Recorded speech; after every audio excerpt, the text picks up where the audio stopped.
الحمد لله رب العالمين، والصلاة والسلام على سيد المرسلين محمد بن عبد الله الأمين وعلى آله وصحبه أجمعين.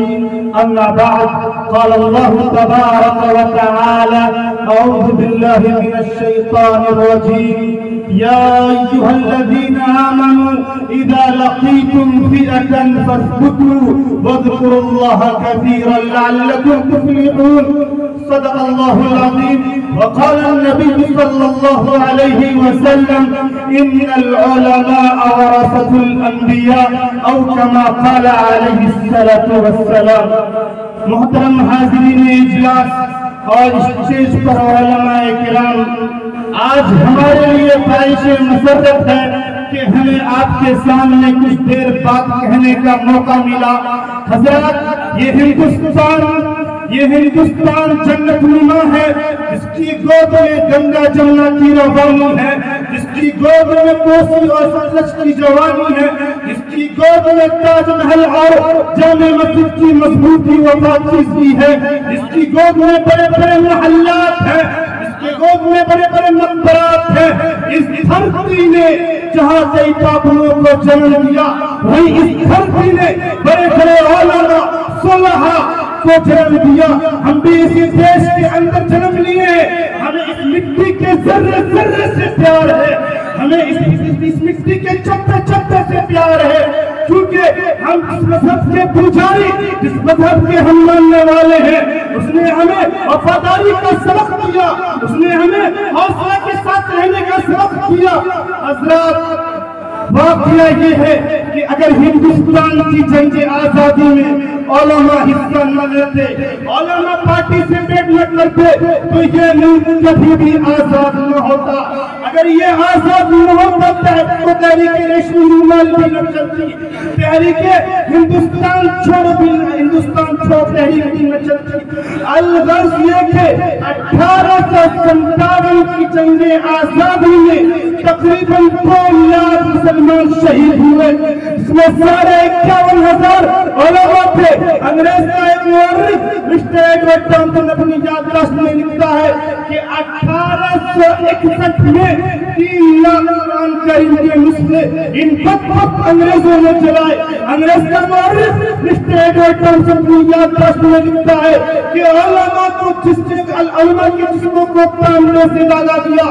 انگریز کا ایک مورخ مسٹر ایڈورڈ ٹامسن اپنی یادداشت میں لکھتا ہے کہ علماء کو سوروں کے کھال میں بند کر کے، ہاتھیوں پر سوار کر کے نیچے سے ہاتھیوں کو چلا دیا جاتا. بہرحال بات تو بہت ساری ہے، وقت بیان کرنے کا وقت نہیں ہے، لہذا آج ہمیں ایک ایسی محفل قائم کی جائے، ایک ایسی انجمن سجائی جائے اس میں کوئی تفریق نہ ہو کہ فلاں دیوبندی ہے، فلاں بریلوی، فلاں شیعہ، بلکہ اس کا تعلق ایک عقیدہ، ایک توحید کی بنیاد پر ہو، بلکہ اس کا تعلق آخری رسول محمد رسول اللہ کی بنیاد پر ہو. ہمیں مایوسی سے نکلنا ہوگا اور مایوسی کے چادروں کو پھاڑ کر سمندر کے تہ میں دفن کرنا پڑے گا. ابھی کچھ دنوں قبل یوپی اور کئی صوبوں کے ووٹوں کی گنتی شروع ہو رہی تھی تو دوسری طرف مایوسی کی فضا چھانے لگی. امید تھا کہ وقت گزرنے کے ساتھ حالات بدلیں گے، لیکن ایسا نہیں ہوا اور ہر آنے والا لمحہ مایوسی میں اور اضافہ کرتا گیا. یوپی میں پرچم بہمت کے ساتھ بی جے پی کا دوبارہ سطح میں آنا، جس کی وجہ سے سب سے زیادہ مسلمان مایوس نظر آ رہے تھے. اے غیور مسلمانوں، تمہیں کیا ہو گیا؟ تم کیوں مایوس ہو؟ تمہیں معلوم نہیں کہ یہ الیکشن ہار جیت ایک معمول کی بات ہوتی ہے. اس الیکشن میں ہار جیت لگا رہتا ہے، لیکن ہمیں دوسری طرف یہ بھی نہیں بھولنا ہوگا کہ ہم اس ملک میں صدیوں سے رہتے چلے آ رہے ہیں. کیا ہم نے یہاں کے باشندوں کے درمیان ایک ایشور کی پوجا کی دعوت دی؟ ہم اس ملک میں صدیوں سے رہتے چلے آ رہے ہیں.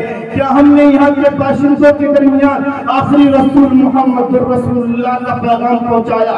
ہم اس ملک میں صدیوں سے رہتے چلے آ رہے ہیں. کیا وہ ہمارے دین سے متعارف ہوئے ہم اس ملک میں سجدے سے رہتے چلے آ رہے ہیں، کیا وہ ہمارے مانوتا چرچ سے متاثر ہوئے؟ ان سارے سوالات کے جوابات ہیں، لیکن ہمیں دوسری طرف یہ بھی نہیں بھولنا ہوگا، یہ آزمائش کہیں ہمارے گناہوں کی سزا تو نہیں، یہ آزمائش کہیں ہمارے گناہوں کا اعمال تو نہیں، یہ دنیا ایگزامینیشن ہال ہے، یہاں آپ کی ہر بات پوری نہ ہونا، آپ کی ہر امید کا پورا نہ ہونا، یہ بھی ایک آزمائش ہے۔ لہذا ضرورت اس بات کی ہے کہ ہم ایک اللہ پر توکل کریں۔ اور میں مشکور عثمانی صاحب کا توجہ چاہوں گا کہ جب کروڑوں اربوں خربوں سال پہلے یہ دنیا بنائی گئی تھی تو پروردگار نے اس ملک میں دو ندیوں کا سنگم کیوں رکھا؟ یہ اس لیے رکھا، سوچنے کی بات ہے کہ جب دنیا والے نفرت کے ماحول میں سانس لینے لگے تو ہندوستان کا کوئی شخص ہمالیہ کی چوٹی پر کھڑا ہو کر یہ کہے، اے دنیا والے تم گلے ملنا بھول گئے، آؤ ہندوستان یہاں دیکھو، یہاں تو ندیاں بھی گلے ملتی ہیں، اور تم انسان ہو کر اگر گلے نہیں ملتے تو کتنے بدقسمت ہو۔ لہذا زندگی کو ضرورت ہے سنگم کی، سامنجس کی، ایڈجسٹمنٹ کی۔ یہ تین چیزیں اگر ہم جمع کر لیں تو انشاءاللہ صحیح ساتھ زندگی بسر کر سکتے ہیں۔ کیونکہ وقت بہت کم ہے، میں انہی چند باتوں پر اپنی تقریر کو اس اشعار کے ساتھ ختم کرنا چاہوں گا۔ آج کی رات بہت گرم ہوا چلتی ہے، آج کی رات فٹ پاتھ پہ نیند آئے گی، سب اٹھو میں بھی اٹھوں، تم بھی اٹھو تم بھی اٹھو، کوئی کھڑکی اسی دیوار میں کھل جائے گی۔ وآخر دعوانا ان الحمد للہ رب العالمین۔